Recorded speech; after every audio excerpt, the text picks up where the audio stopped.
So, I guess this is going to be day one or whatever. I guess the beginning of this daily car talk. Probably not going to be daily, but try to stick to it.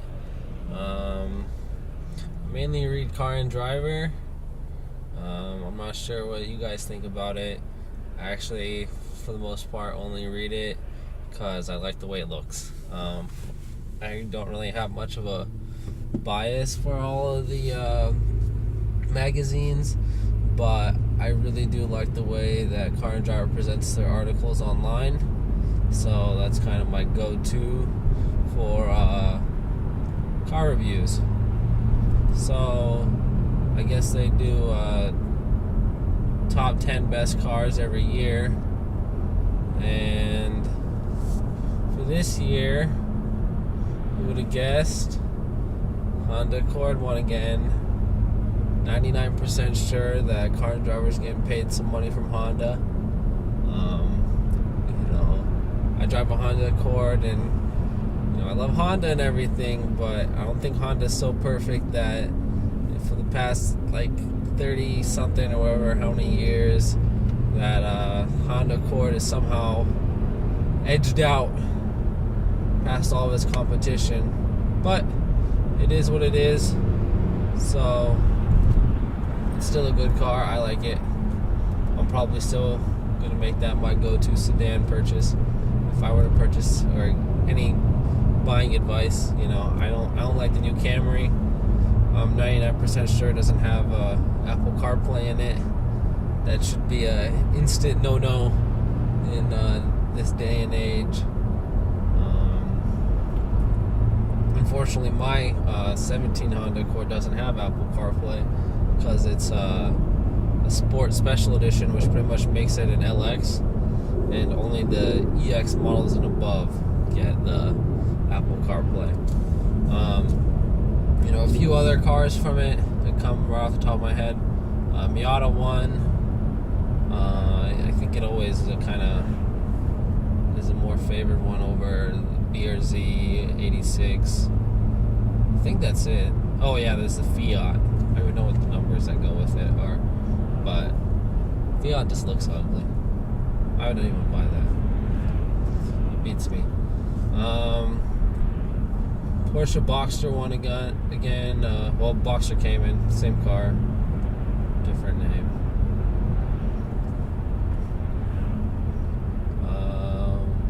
And then the Type R, that's kind of the big one that I'm really interested in. I'm pretty sure I'm going to have a Type R in the near future. Kind of just waiting for some allocations to come in to the Las Vegas area. Unfortunately, the one that just came in was already sold, and the other ones are being auctioned. So I'm going to try to keep an eye on that, but it's probably going to go higher than it should.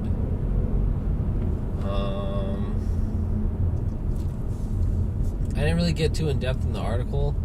I don't have it on me right now, so I can't really reference it. But the big thing is that the Type R has been winning. At least I'm pretty sure it was nominated for some award. I think at Motor Trend, maybe it was Road and Track. But a lot of people really don't like the Type R, and it's completely understandable from a styling point of view. It's something probably intended for people whose age don't start with 2 or above. And I completely respect people's decisions to not purchase a car if they think it looks too ugly. There's plenty of cars in that segment to choose between in terms of maturity of styling. The Golf R literally looks like Golf, and nothing makes it seem like it's a faster or more race-oriented spec. But the Type R has kind of gotten a lot of hate recently for really just its styling more than anything else, and then always Honda's home of the rice cooker. So I mean, I've yet to drive one. My mom drove one, and she says it's okay. she doesn't really care for it. But I mean, if it pleases my mom, then it can't be that bad. So she's a little bit picky about cars. I mean, it does have to go with she's not very good at driving manual. I don't think she's driven manual like 20 years. So whenever she went and drove it, it was kind of more like learning how to drive manual again, more than anything else. But it can't be that bad. The specs are pretty good for the price. The biggest problem is I don't think I've seen only a couple people get them for MSRP, and people who aren't getting them for MSRP are generally getting them for a minimum of $5. I think I've seen a couple on Civic X go for like $2 or $3 over MSRP, but for the most part, the retail price is definitely not how much you should expect to pay for it. California has it a lot worse, so that ends up making people from California want to buy, like I think in Las Vegas, I think that's probably where most of the people who are buying it from.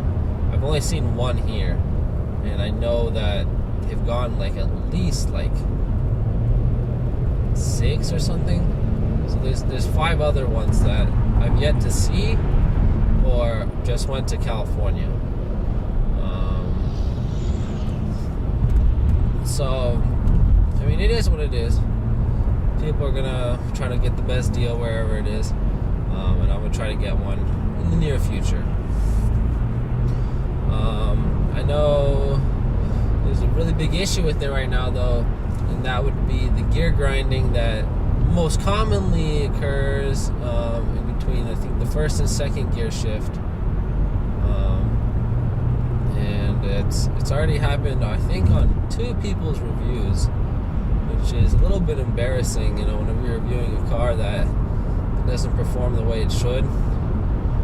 And I think it was Savage Geese. I'm not sure if that's his. I'm pretty sure that's his YouTube channel. He what should we call it?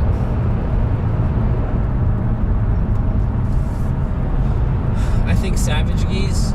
He was one of the first ones to get to show up during his review, and I think he had already dealt with this issue with 2008 SI and I think the S2K. So it's kind of a bad record for Honda to keep putting out vehicles with trashy. I wouldn't even say the transmission's trashy. It's I think it has something to do with the fluid. Most people are changing the fluids and they're no longer experiencing the issues of gear grinding through at least the first and second gear. I've heard of a few people having issues getting locked out of the 4th or 5th gear, but those really don't happen as much as people complaining about the gear grinding between 1 and 2. So I mean, personally, kind of being a Honda loyalist, there's a very good chance I'm going to be getting a Type R over any of its competition.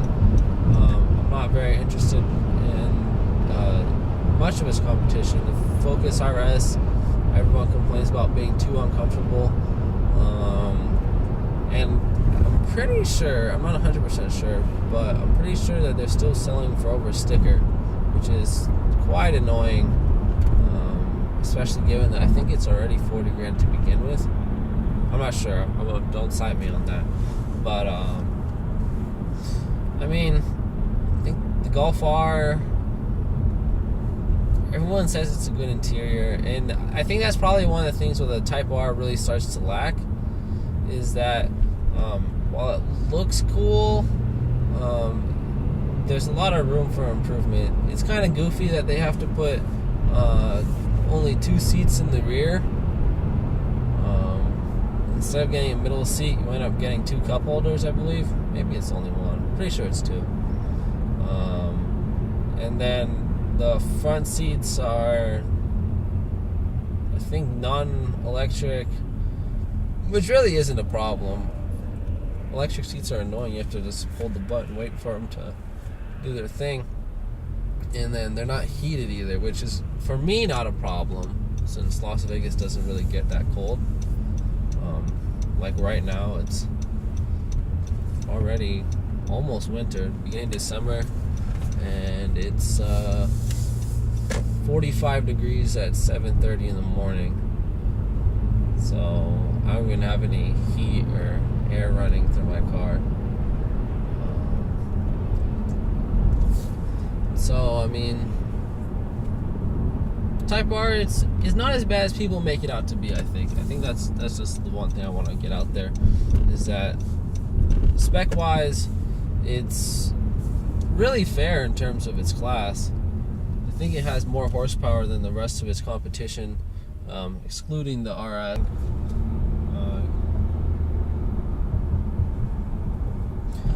It's got a better 0 to 60 than everything besides, I think, the RS yet again.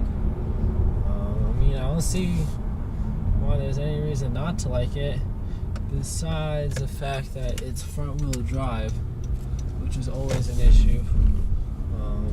The whole entire competition is all-wheel drive, so front-wheel drive doesn't really belong. But Honda decided to follow through with Heritage, which no one really cares about. But it is the fastest front-wheel drive car around the Burger King. So, I mean, I guess that's cool.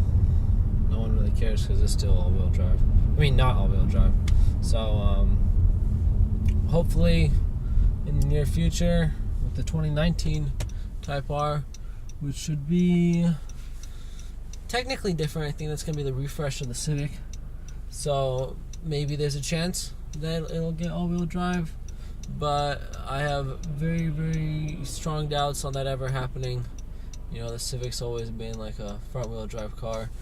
All-wheel drive is going to be really weird for Honda to implement into the Civic, but you never know.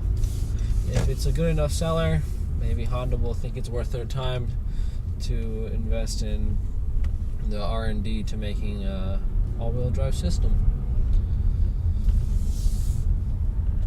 Type R is also the cheapest car, but once you start talking about manufacturer markup, or not really manufacturer, dealership markup, it doesn't really matter at that point, because now you're technically, I think, just a bit shy from everything else still, because the Golf R is 41, so being at 40 makes it a little bit cheaper, but you know, what's $1,000 when you're talking about 40?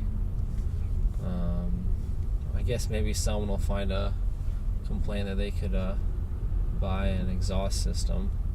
This guy on a bike is just taking his sweet ass time.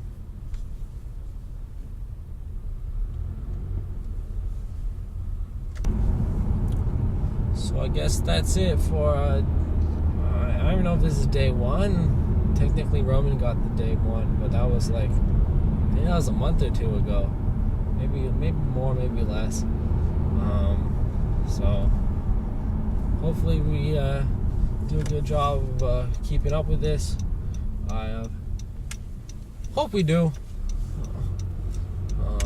We enjoy doing this, so hopefully we'll bring to you some good content in the near future. Lots of excursion shit to do. There's demonetization right there, no bad words. Good thing that we don't monetize any of our videos because we don't have the view count yet. But yeah, it's going to be fun working on the excursion. I don't think there's anything to do with the Honda. Maybe I'll meme it up and put some trashy exhaust on it. I'll be like Porker and I'll put a straight pipe on it. So I could ruin my... is it a K series? I don't know. Someone's going to kill me in the comment section if anyone watches this video. So thanks for watching, and tune in and smash that fucking like button.